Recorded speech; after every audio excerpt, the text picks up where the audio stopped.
شہ نے فرمایا کہ میں بے طلب آیا نہیں، یہاں خط پہ خط پہنچے ہیں جب، چھوڑا ہے تب میں نے مکان، ابھی دم بھر میں ہوئی جاتی ہے تصدیق بیاں۔ لائیں خرجینے، کدھر بیٹھے ہیں ابن سماع، ایک کا ذکر نہیں، سینکڑوں تحریریں ہیں، مجھ سے چھٹ جائے وطن ساری یہ تدبیریں ہیں۔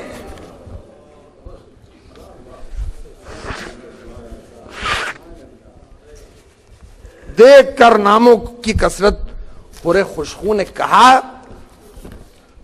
جو بھی فرماتے ہیں حضرت وہ درست اور بجا، لیکن ان میں کوئی نامہ بھی نہیں ہے میرا، مجھ کو کچھ علم نہیں کس نے لکھا کس نے دیا، میں تو کوفے کی طرف آپ کو لے جاؤں گا،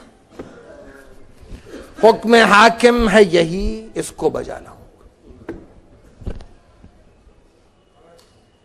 یہ سخن سنتے ہی برہم ہوا ابن حیدر،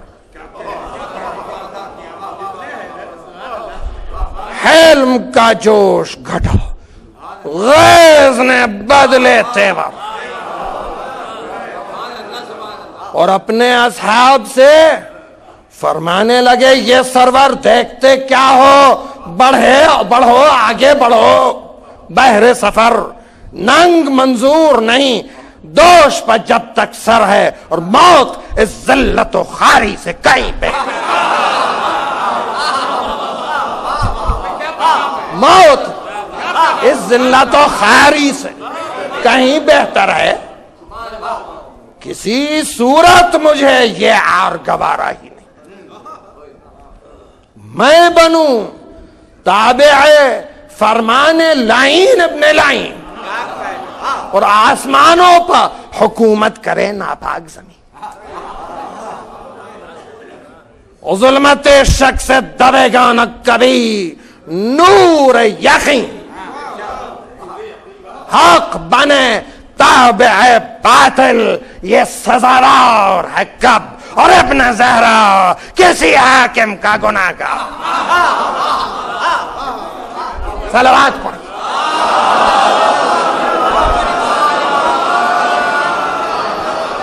ابن زہرا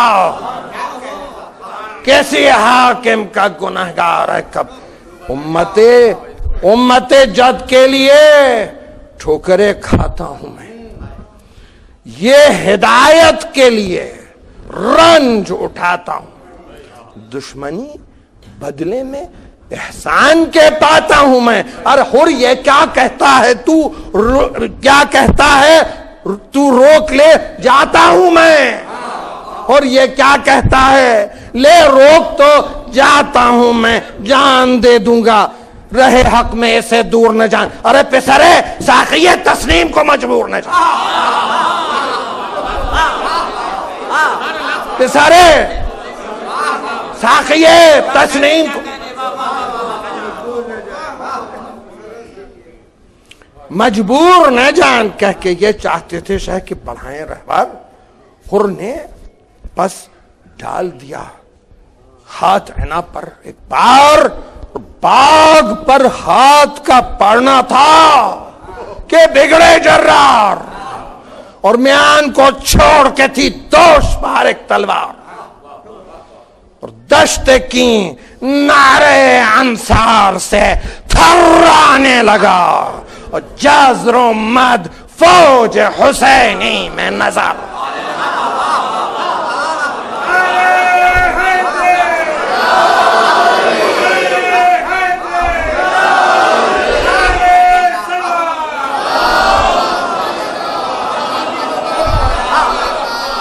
تیغ کھینچے تھا کوئی، تیغ کھینچے تھا کوئی، نیزہ سنبھالے ہوئے تھا، اپنے ترکش سے کوئی تیر نکالے ہوئے تھا، اور حر کی آنکھوں میں کوئی آنکھوں کو ڈالے ہوئے تھا۔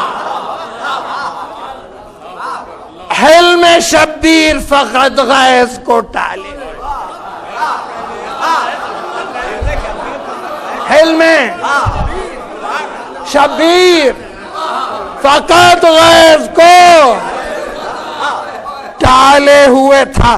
منتظر سب تھے کہ ماتھے پر شکن پڑ جائے اور شہ کے ابرو کا اشارہ ہو تو رن پڑ جائے.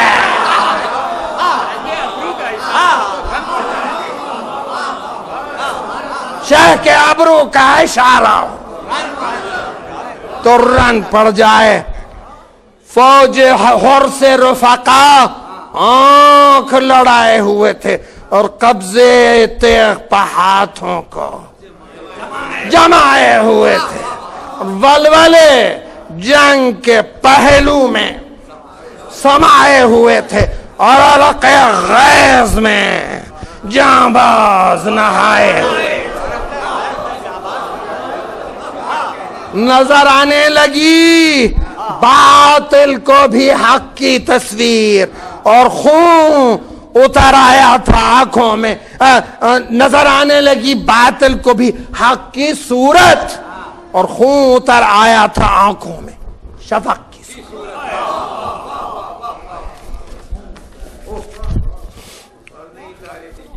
دم بخود تھا، دم بخود تھا پسر فاتح صفین و حنین.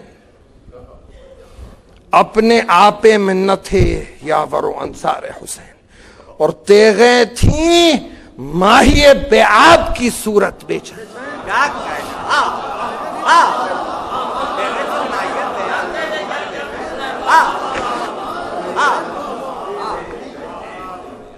اور بڑھ کے سمجھاتے تھے ہر ایک کو زہیر ابن القین.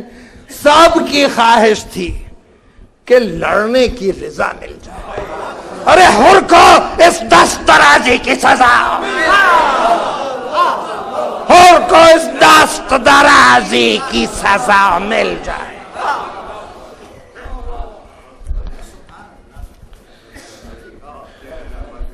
باتیں کرتے تھے یہ انصار کہ دیکھو تو ذرا، ارے داب و اعداد سے واقف ہی نہیں ہو رسلہ. کیسی بے باکی سے مولا کو ہمارے روکا. کیا ہو مل جائے ابھی بے ادبی کی جو سزا. گر کہیں حکم شہنشاہ امم ہو جاتا ہاتھ جو باغ پر ڈالا تھا.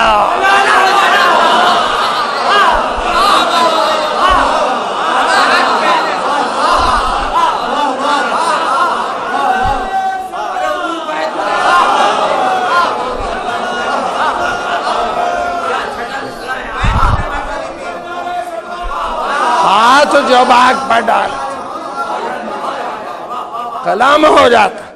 اور شاہ نے حر سے کہا یوں کوئی دغا کرتا ہے، میں وفا کرتا ہوں تو مجھ پر جفا کرتا ہے.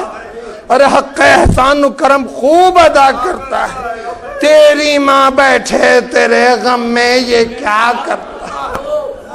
چھوڑ دے باغ میری، اس کی جزا پائے گا. اور ایک مسافر کو جو روکا بھی تو کیا پائے گا.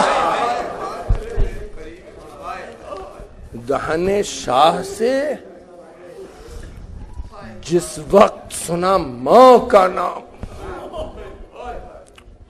کانپ کر ہٹ گیا. حر چھوڑ دی گھوڑے کی لجا. عرض کی جوڑ کے ہاتھوں کو کہ یا شاہ انام، اور ہوتا جو کوئی دیتا جواب اس کو غلام. ارے قہر کی برق گرے اور تنو جہاں جل جائے، نام لوں آپ کی ماں کا تو ذبح چل جائے.